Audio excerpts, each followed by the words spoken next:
Hello listeners, I hope आप सभी ठीक होंगे। मैं हूँ मिस अनमोल और आपका स्वागत है जस्ट इमेजिन ऑडियो पे। चलिए शुरू करते हैं हेट यू का चौथा पार्ट। पिछले पार्ट में हमने देखा था आयुष के साथ सिड नशे की हालत में इंटीमेट होता है, जिस वजह से आयुष उसे काफ़ी ज़्यादा ब्लेम करता है और सिड गिल्टी भी था। पर जब उसको बहुत उल्टा सीधा बोलता है आयुष, तब वो काफ़ी ज़्यादा गुस्से में आ जाता है और उसका गला दबाने लगता है। उसके बाद उसके पेरेंट्स आते हैं जब सिड के, फिर वो उनके पेरेंट्स उसे ऑर्डर देते हैं कि आयुष आज से सिड के कमरे में ही रहेगा और वो उसे जैसे चाहे टॉर्चर कर सकता है। इन शॉर्ट, उसे खिलौने की तरह यूज़ कर सकता है। ऑफ कोर्स सिड उसके लिए पहले नहीं मान रहा था, बट जब उसको उसकी बहन की चेहरा याद आता है तब वो मान जाता है और टॉर्चर करने के लिए रेडी हो जाता है। ये सब कुछ सुन के आयुष काफ़ी ज़्यादा सदमे में चला जाता है और वो वहीं पर बेहोश हो जाता है। अब आगे आयुष को होश आता है और उसके कमरे में तभी कोई नहीं था और वो आसपास देखता है। फिर भी वो दरवाजे के पास जाता है और उसे खोलने की कोशिश करता है। वहाँ से भागने के फिराक में था वो और दरवाज़ा नहीं खुलता, वो बाहर से लॉक था, तो वो खिड़की से जाम कर देता है, जिस वजह से उससे थोड़ा बहुत चोट भी आता है। फिर वो अपने आसपास देखने लगता है। बहुत लंबे लंबे ऊंचे ऊंचे से वॉल्स थे जिसे पार करना तो ऐसे नॉर्मली इम्पॉसिबल था। इसी वजह से वो कुछ ढूंढने लगता है ताकि वो उसे भाग सके। उसके बाद उसे एक ट्री दिखता है और उससे बहुत मुश्किल से क्लाइंब करता है, बिकॉज उसके पैरों में ऑलरेडी चोट लगा हुआ था। और वॉल्स के ऊपर आ जाता है वो और नीचे देखता है कि बहुत ज़्यादा नीचे था और अगर वहाँ से वो जंप करेगा तो उसे बहुत ज़्यादा चोट आने वाली है। पर फिर भी वो जंप कर देता है। थोड़ी देर बाद हम देखते हैं एक मेड आती है उस कमरे में और वो नहीं देख पाती आयुष को। इसी वजह से वो इन्फॉर्म कर देती है सिड को इस बारे में कि आयुष नहीं है कमरे में। और वो वहाँ से जंप करके भाग रहा था और उसके पैरों में इतनी ज़्यादा चोट आ गई थी कि अभी खून भी निकल रहा था और खून के छींटे वहाँ पर पड़े हुए थे। और गार्ड्स भी इसे नोटिस कर लेते हैं और उसे पकड़ के ले आते हैं। फिर सिड बहुत ज़्यादा गुस्से में था और उसे एक डार्क कमरे में बंद कर देने के लिए बोलते हैं। सिड इससे काफ़ी ज़्यादा घबरा जाता है और बोलता है ऐसा नहीं कर सकती तुम, मुझे क्यों नहीं जाने देते, तो प्लीज़ मुझे जाने दो। ऐसा चिल्लाता रहता है बट कोई नहीं सुनता उसका और उसे एक डार्क कमरे में बंद कर दिया जाता है। लिटरली फेंक दिया जाता है उसे वहाँ पर। फिर बहुत ज़ोर ज़ोर से दरवाज़ा पीटने लगता है उस, बट कोई नहीं सुनता उसका और उसे अंधेरे में काफ़ी ज़्यादा डर लगने लगता है और वो अपनी आँखों को बंद कर लेता है और अपने कान को भी बंद कर लेता है और वो रोने लगता है बहुत ज़ोर ज़ोर से और काफ़ी ज़्यादा डर के सिमट चुका था। अपने अपने पैरों को मोड़कर हाथों से उसे पकड़ लिया था और आंख बंद कर रखा था उसने और अपने घुटने के ऊपर अपने सिर को रखा हुआ था और रो रहा था बहुत ज़ोर ज़ोर से। 5-6 घंटे तक उसे कोई देखने के लिए नहीं जाता, वो वैसा ही पड़ा रहता है वहाँ पर। उसके बाद एक गार्ड जाता है और सिड को इन्फॉर्म करता है कि बहुत देर से रो रहा है वो। फिर भी सिड कुछ भी तवज्जो नहीं देता और इग्नोर कर देता है। कुछ घंटे बाद आयुष अंदर बेहोश हो जाता है और कुछ भी आवाज़ नहीं आ रही थी गार्ड्स को जो बाहर खड़े हुए थे। पर गार्ड्स भी अब कुछ केयर नहीं करते क्योंकि सिड ने केयर करने के लिए मना किया था उसे। फिर अगले दिन ऐसे ही रहता है, 24 घंटे उसे खाना भी नहीं दिया जाता है। अगले दिन सिड के पास गार्ड जाता है और बोलता है कि उसके बाद जब इन्फॉर्म किया गया था उसे, उसके थोड़ी देर बाद से सिड कोई भी रिस्पॉन्ड नहीं कर रहा है, एकदम चुपचाप सा हो गया है, कोई भी एक्टिविटी उनको नोटिस नहीं हुआ। सिड ये सुनकर बोलता है बहुत ज़्यादा चिल्लाने की वजह से शायद से गला सूख गया है, इसी वजह से चुप बैठा हुआ है। गार्ड्स बोलते हैं फिर भी कोई आवाज़ नहीं आई, एक मूवमेंट की भी नहीं आई, एक कदम चलने की भी आवाज़ नहीं आई। ये सुनकर सिड काफ़ी ज़्यादा परेशान हो जाता है और दौड़ के जाने लगता है। उसे लगता है कि मर गया शायद से आयुष। वहाँ पर जाने के बाद सिड दरवाज़ा खोलता है और अंदर जाते ही देखता है कि आयुष बेहोश हो चुका है। उसे वो गोद में उठाता है और फिर से कमरे में ले जाता है और वो उसके फीट देखने लगता है। जो उसका एंकल था ना, वो मुड़ चुका था पूरा और बहुत ज़्यादा खून बह रहा था। अभी तो सूख गया है बट उस कमरे में एक जगह हो गया था, वहाँ पर बहुत ज़्यादा खून बहने की निशान थे, खून थे, सूख गए थे। सिड एक डॉक्टर को बुलाने के लिए बोलता है और फास्ट करने के लिए बोलता है। ये सुनकर एक जो है उसका गार्ड एक डॉक्टर को कॉल करता है और फैमिली डॉक्टर को ही कॉल करता है। वो आते हैं और उसके जो पैर हैं जहाँ पर लगी थी वहाँ पर वो प्लास्टर कर देते हैं और उसे अभी 3 महीने तक चलने के लिए मना करते हैं और दवा भी दे जाते हैं। फिर कुछ देर बाद जब आयुष को होश आता है तब वो खाना खाने के लिए दिया जाता है और वो जानवर की तरह खा रहा था, बिकॉज पिछले 1 दिन से उसने कुछ भी नहीं खाया था और काफ़ी ज़्यादा भूख लगी थी उसे। ऐसा लग रहा था कि भूख के मारे ही मर जाएगा वो। फिर कुछ दिन बाद का सीन देखते हैं हम, जहाँ पर आयुष की पूरी प्राइवेसी छीन ली गई होती है। अब जब बाथरूम भी जाता है ना तब एक गार्ड उसके साथ जाता है और हमेशा उसके कमरे के दरवाज़ा खुला रहना चाहिए और 2 गार्ड हमेशा उसके दरवाजे के सामने तैनात कर दिए गए थे और जो उनसे बहुत ज़्यादा रिक्वेस्ट करता है आयुष ताकि उसे जाने के लिए दे, बट वो उससे बात तक नहीं करते थे। मतलब कुछ भी बात करना चाहता था आयुष किसी से तो उसे बात करना भी मतलब बहुत ज़्यादा मुश्किल था, बिकॉज वो दोनों गार्ड से काफ़ी ज़्यादा सीरियस लग रहे थे और हमेशा खड़े ही रहते थे जब तक रहते थे। फिर जब नए गार्ड्स आते हैं वो उनका बिहेवियर भी सेम ही था, वो आपस में बात करते थे बट आयुष के साथ नहीं करते थे। आयुष मन ही मन सोच लेता है कि इन गार्ड्स को बहुत ज़्यादा परेशान करेगा वो, इसी वजह से वो करने भी लगता है। कभी उन्हें से मतलब कुछ भी ज़रूरत होती थी तो उन्हें नौकरी की तरह ट्रीट करता था। इसी वजह से काफ़ी ज़्यादा जो है गार्ड्स उससे परेशान होने लगे थे, बिकॉज वो बंदी की तरह नहीं मालिक की तरह उन्हें ऑर्डर पे ऑर्डर दिए जा रहा था। बिकॉज उसे कुछ भी ज़रूरत होती तो वो हमेशा उन्हें गाली देना, नेगलेक्ट करना, हमेशा उसके बॉस की जो है बुराई करना उसके सामने, वो कुछ भी नहीं बोल सकते थे। उनके पास ऑर्डर था कि वो एक लफ्ज़ भी नहीं बोलेंगे आयुष के साथ। मतलब बातें तो दूर, मतलब कुछ बोलेगा तो उसका जवाब भी नहीं दे सकते वो लोग। बस अगर कुछ चाहिए उसे तो वो प्रोवाइड कर सकते हैं। इसका कंप्लेन वो चारों गार्ड मिलकर कर देते हैं सिड के पास, तो सिड काफ़ी ज़्यादा गुस्सा हो जाता है कि ये ऐसा कैसे कर सकता है। इसी वजह से एक दिन वो जाता है और उसके हाथ को पकड़ता है, मतलब बाजू को पकड़ता है, उसे खींचते हुए उस डार्क रूम में वापस लेके जाता है। फिर उन चारों गार्ड को बोलता है कि बांध दो इसे। उसके बाद एक चेयर के साथ उसे बांध दिया जाता है। फिर उसे इलेक्ट्रिक शॉक दिया जाता है ताकि दिमाग ठिकाने में आ जाए उसका। पागल लोगों को कैसे दिया जाता है इलेक्ट्रिक शॉक, वैसे ही। कुछ देर बाद आयुष माफ़ी मांगने लगता है और बोलता है प्लीज़ ऐसा मत करो, अगर ऐसा करोगे तो मैं पागल हो जाऊंगा और मैं अपनी फैमिली को भूलना नहीं चाहता। मैं ऐसा नहीं होना चाहता कि पागलों की तरह दर बदर घूमूं। प्लीज़ छोड़ दो मुझे यहाँ से जाने दो। मैंने क्या बिगाड़ा है तुम्हारा। ये सुनकर सिड उसके चीन को पकड़ता है और बोलता है कि तुम आज जानना चाहते हो कि क्या बिगाड़ा है तुमने, आगे पता चल जाएगा तुम्हें कि क्या बिगाड़ा है तुमने। ये बोलकर आयुष को छोड़ देता है सिड। उसके बाद पीछे मुड़ के जाने लगता है और अपने गार्ड्स को बोलता है कि छोड़ दो इसे और अपने कमरे में फेंक के आओ। ये सुनकर गार्ड्स उसे छोड़ देते हैं, मतलब खोल देते हैं। फिर उसके कमरे में ले जाते हैं और उसे फेंक देते हैं। आयुष चल तो नहीं पा रहा था क्योंकि उसके पैर में प्लास्टर लगा हुआ था। फिर हम देखते हैं आयुष को जो लेटा हुआ था और अचानक से उठ जाता है और ये सोचने लगता है कि क्या हुआ। उसे सपना आया था जब पहली बार वो भागने की कोशिश कर रहा था इस घर से, इसी वजह से उसने भागने की जो है मनसा अपनी छोड़ दी। उसका जो भागने का इच्छा था वो भी मर गया, बिकॉज उसे मरना तो नहीं था। अभी आयुष के लिए फांसी से बेटर आजीवन कारावास लग रहा था, बिकॉज कम से कम वो फिर से भाग तो सकता है, यहाँ से जा तो सकता है। अगर मर जाएगा तो कभी भी नहीं जा सकता, मतलब उम्मीद तभी ख़त्म। और अगर वो ज़िंदा रहता है कभी ना कभी वो यहाँ से जा सकता है, ये उम्मीद लेकर वो रह रहा था। और उसने फिर से कभी भागने की कोशिश नहीं करी, ऐसा नहीं है, बट वो भाग नहीं पाया और वो हिम्मत अभी तक उसने जुटा नहीं पाया था। अगर मेरे पॉइंट ऑफ व्यू से देखें तो मैं मरना पसंद करूँगी पूरी ज़िंदगी बंद रहने से अच्छा। अगर आपको ये लगता है तो गलत लगता है। मैं दूसरा ऑप्शन चूज़ करूँगी, अगर मेरा फ़ोन मेरे साथ रहेगा तो, वरना पहला ऑप्शन। क्योंकि अगर फ़ोन रहेगा तो मैं पूरी ज़िंदगी एक कमरे में बंद रह सकती हूँ, अगर खाना पानी ठीक ठाक मिल रहा है तो। फूड इज़ नेसेसरी, उसके बिना तो चलेगा ही नहीं। और बस मेरा फ़ोन और फ़ोन का चार्जर और चार्ज करने के लिए केबल दे देना, बस इतना ही चाहती हूँ। नहीं, वाईफाई भी ज़रूरी है। चलो मजाक छोड़ो, हम कहानी पे वापस आते हैं।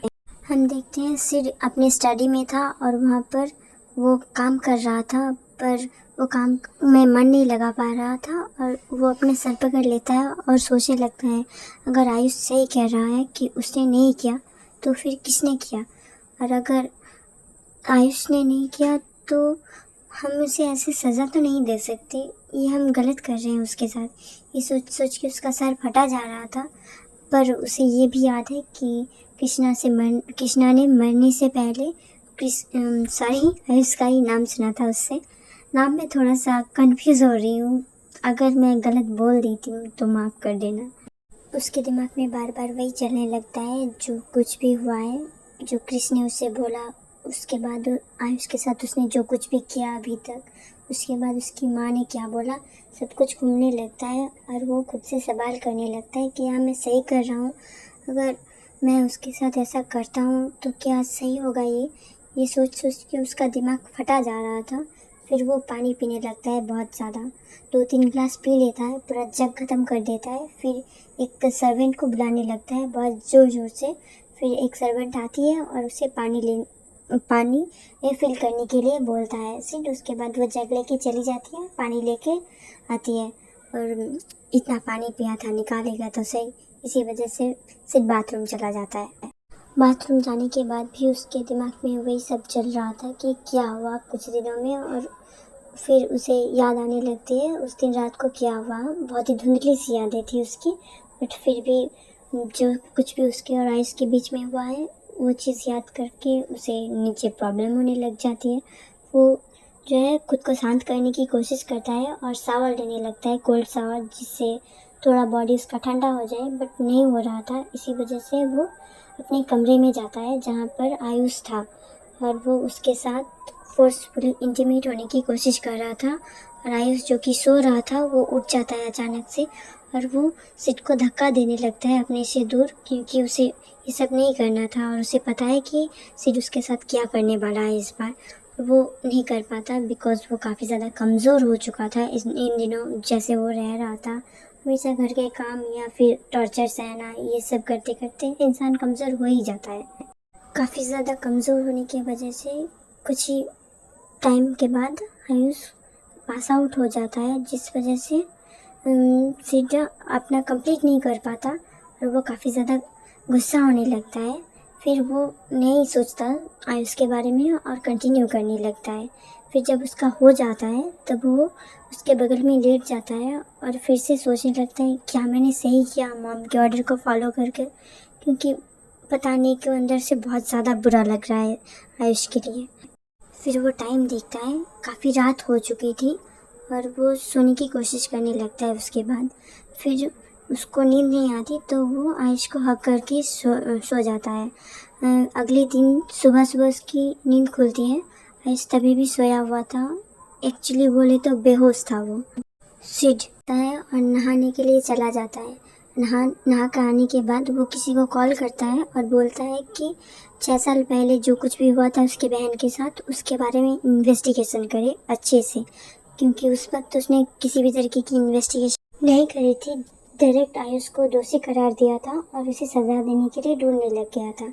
और इस बार उसे इस वजह से काफ़ी ज़्यादा गिल्ट भी फील होने लगता है और नहीं भी होने लगता है। मतलब वो बीच में खड़ा था, जैसे एक तरफ वो खुद को गिल्टी पा रहा था, दूसरी तरफ आयुष को। जिस डिटेक्टिव को ये काम सौंपा गया था वो नहीं कर पा रहा था इतनी आसानी से, बिकॉज़ वो काफ़ी साल पहले की बात है और उसे पता लगाना काफ़ी ज़्यादा मुश्किल हो रहा था। और ऐसे ही बीत जाता है कुछ मंथ, ऐसे ही रहता है। हर रात को सिड आयुष के साथ इंटीमेट होता है, फोर्सफुली हो, मर्जी से हो, मतलब वो कभी फिक्र ही नहीं करता आयुष क्या चाहता है। हम देखते हैं आयुष काफ़ी ज़्यादा मायूस रहने लग गया था, काफ़ी ज़्यादा मतलब चुपचाप सा हो गया था। प्रीति के साथ भी उतना खेलता नहीं है पहले की जैसा, और ना ही सिड के साथ बात करता है। हमेशा जब भी उसका खाने का वक्त होता है खाना खा लेता है और वो अपने कमरे में ही रहता है और बाहर भी नहीं आता, मतलब बहुत ही रेयरली बाहर आता है। पहले तो गार्ड्स रखना पड़ रहा था और अभी ऐसा हो गया था कि गार्ड ना भी रहे तो भी नहीं भागेगा। हमेशा ऐसे जैसे रोबोट की तरह हो गया था, कोई फीलिंग्स ही नहीं है।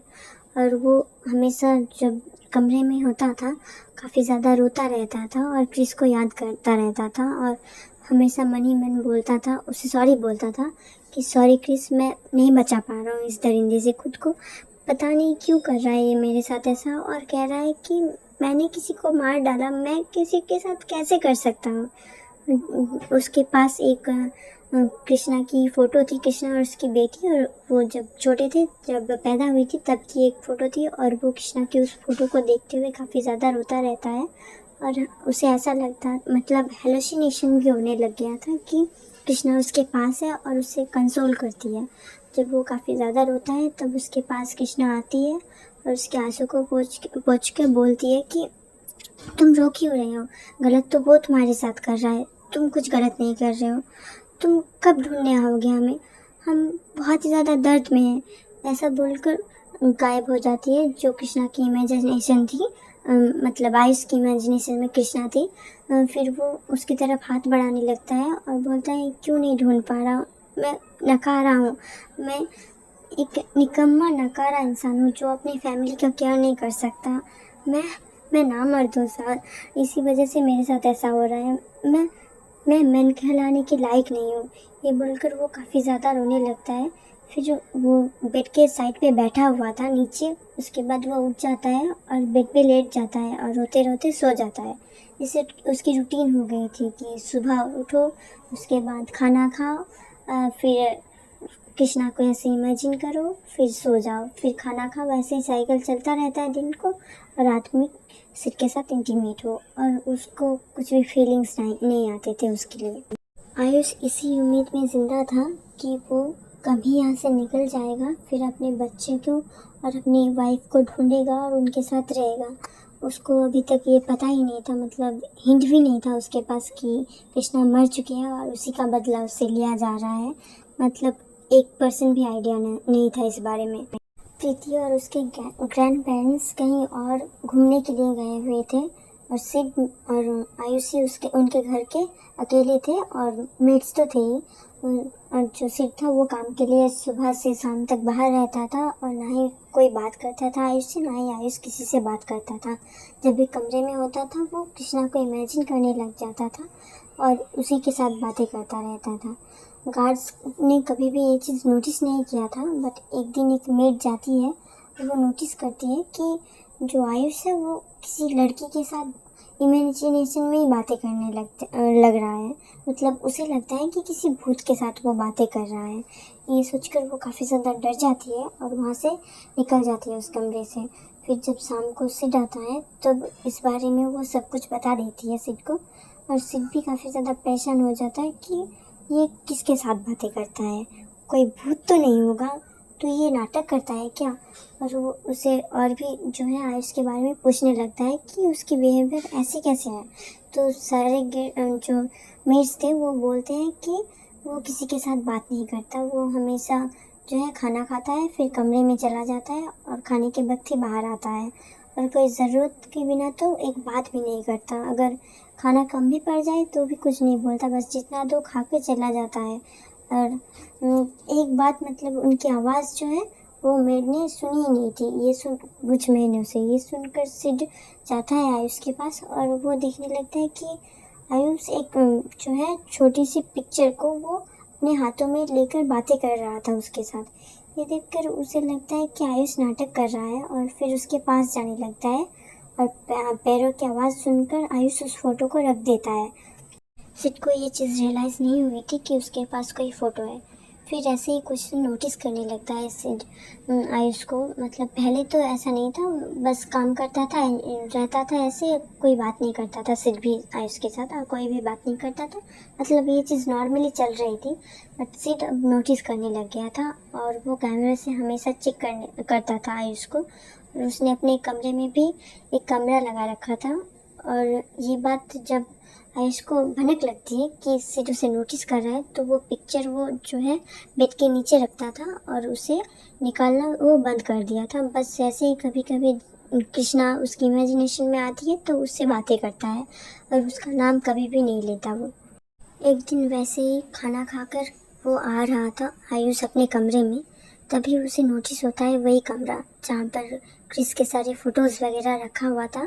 और वो देखकर उसे काफ़ी सस्पिशियस नज़रों से घूरने लगता है आयुष। और उसे याद आता है कि प्रीति ने एक दिन बोला था कि उस कमरे में उसकी माँ की फ़ोटो है और वहाँ पर जाना किसी को भी अलाउड नहीं है। ये सोचकर वो अंदर चला जाता है और अंदर जो है कृष्णा की फ़ोटो देखता है जिस पे हार चढ़ा हुआ था। आपको पता है किसी के फ़ोटो में हार चढ़ाने का मतलब यही होता है कि वो इंसान मर चुका है। और ये देखकर वो मतलब बहुत ही ज़्यादा शॉक हो जाता है और वो उस कमरे को जो है अंदर से लॉक कर देता है और फ़ोटोज़ वगैरह तोड़ने लग जाता है। मतलब जो चुपचाप हो गया था वो जैसे खो गया उसके अंदर से और अभी काफ़ी ज़्यादा वायलेंट हो गया है। और वो जिस फ़ोटो में उसका हार चढ़ा हुआ था वो हार को वो तोड़ देता है और उसके फूल बिखर जाते हैं हर जगह। और उस जो पिक्चर को है वो जो फ़ोटो फ्रेम था उसे भी तोड़ देता है और जो कांच है पूरी जगह में बिखरे हुए थे और फ़ोटोज़ वगैरह जो भी था सब कुछ तोड़ दिया उसने। और वहाँ पर कृष्णा आती है, मतलब उसकी इमेजिनेशन में, उसकी आत्मा नहीं है। वो बोलते हैं तुमने मेरे सारे फ़ोटोज़ क्यों तोड़ दी।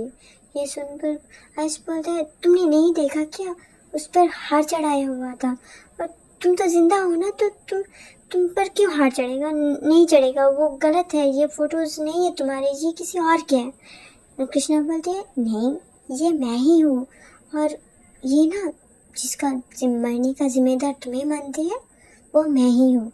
ये सुनकर जो है आयुष बोलता है तुम क्या बोल रहे हो। जो है कृष्णा के जो है गाल से उसे पकड़ता है और बोलता है तुम जिंदा हो, तुम यहाँ पर हो और ये लोग क्यों मारने का जिम्मेदार मानेंगे, मुझे क्यों मानेंगे, मैं तो तुमसे प्यार करता हूँ, मैं हमेशा तुम्हें अपने पास रखना चाहता हूँ, तो मैं क्यों मारूंगा तुम्हें, ये लोग क्यों जिम्मेदार मानेंगे मुझे। ये सुनकर कृष्णा बोलते मुझे क्या पता, मुझे तो इस बात का कोई आइडिया ही नहीं है, पर ये जिसके मौत के जिम्मेदार मानते हैं तुम्हें वो मैं ही हूँ। और तुम्हें पता है प्रीति हमारी बेटी है, तुम्हें अभी तक नहीं पता चला, कैसे बाप हो तुम। ये सुनकर क्रिस अपने कानों पे हाथ रखता है और आंखों को बंद कर लेता है और रोने लगता है और बोलता है प्रीति मेरी बेटी है, मेरी और तुम्हारी बेटी है। और एक फ़ोटो था जिसका फ्रेम टूटा हुआ था उसको गले लगा लेता है वो और वहीं पर लेट जाता है उस कांच के ऊपर ही। और उसे जैसे किसी भी तरीके की दर्द नहीं हो रही है, ऐसे वो वहाँ पर लेटा रहता है और बोलने लगता है। ये बोल रहा था कि प्रीति मेरी बेटी है, मेरी और तुम्हारी बेटी है, तो तुम कहाँ पर हो, मैं तुम्हें ढूंढ कर रहूँगा, प्रीति मिल गई है मुझे, मेरी बच्ची मिल गई है मुझे, अब बस तुम मिल जाओ तो सब कुछ ठीक हो जाएगा। तुम बोलो ना इन्हें कि मैंने किसी को नहीं मारा है, ये लोग गलत समझ रहे हैं।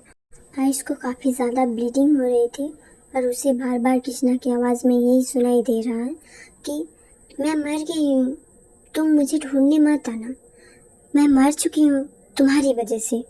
हमेशा बार बार यही आवाज़ उसे दोहराने लगती है, जैसे उसके कानों को फाड़ देंगी, इतनी ज़ोर से सुनाई दे रहा था, जिस वजह से वो एक कान अपने एक हाथों से एक कान को बंद करता है और वो साइड मुंह करके लेटा हुआ था और ऊपर की तरफ को कान को बंद करता है और जो हाथ उसके नीचे था, मतलब एक जिस साइड को था उस साइड से उसके जो है टूटे हुए जो फ़ोटो फ्रेम था उसे पकड़ के रखा था उसने और वो रोए जा रहा था।